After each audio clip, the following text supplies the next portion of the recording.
એક સખી બીજા સખી પાસે પોતાની અવસ્થાનું વર્ણન કરી રહ્યા છે કે શ્યામનું સ્વરૂપ કેવું છે. દીઠોના મોહિરી માહી, એટલા બધા સુંદર મનમોહક સ્વરૂપ છે અને તેનાથી તો હું મોહિત થઈ ગઈ છું. અને હજુ તો બાલ સ્વરૂપે શ્રી ઠાકોરજી નંદાલયમાં ખેલી રહ્યા છે. મને તેમને જોઈને થોડો સંકોચ થયો અને ત્યાં શ્રી ઠાકોરજીએ બંને હાથ ઉપર કરી અને મને કહેવા લાગ્યા.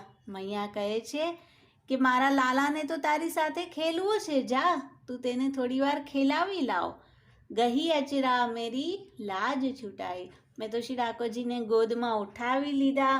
બાલ દશા છે અને ઉંગલીથી ઈશારો કરતા રહ્યા કે તું મને અહીંયા લઈ જા.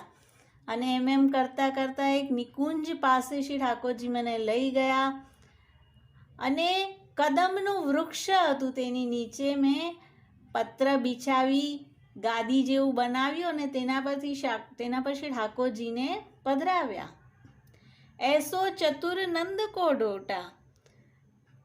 નંદ બાવાના પુત્ર કેવા ચતુર છે કે હજી બોલતા તો આવડતું નથી, પણ બરહી બોલાઈ, મોર મોર. સામે મોરની નૃત્ય કરી રહ્યા હતા અને શ્રી ઠાકોરજીએ તેને બોલાવ્યા અને જેવા તેઓ અહીંયા આવીને નૃત્ય કર્યા, પ્રભુ તો કિશોર સ્વરૂપ થઈ ગયા.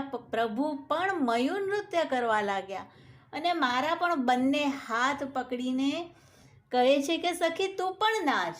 હું તો જોતી જ રહી ગઈ કે હજુ તો પ્રભુને કંઈ બોલતા નથી આવડતું, હજી ઊભા પણ નથી રહી શકતા અને નૃત્ય કરે છે.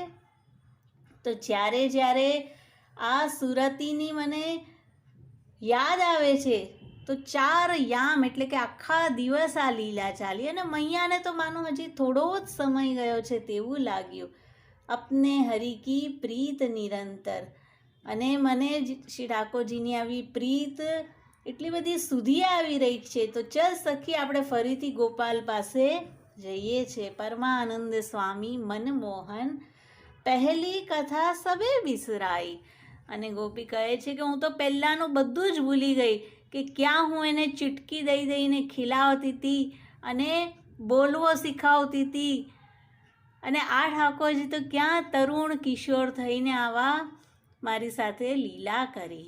તો શ્રી ઠાકોરજી નિત્ય બાલ સ્વરૂપ છે અને નિત્ય તરુણ પણ છે અને આવા જ વ્રજ ભક્તોના ભાવને શ્રી વલ્લભે રોમે રોમમાં ધારણ કર્યો છે અને માટે જ આપનું નામ છે તત્સારભૂત રાસસ્ત્રી ભાવપૂરિત વિગ્રહ. શ્રી વલ્લભાધીશ કી જય.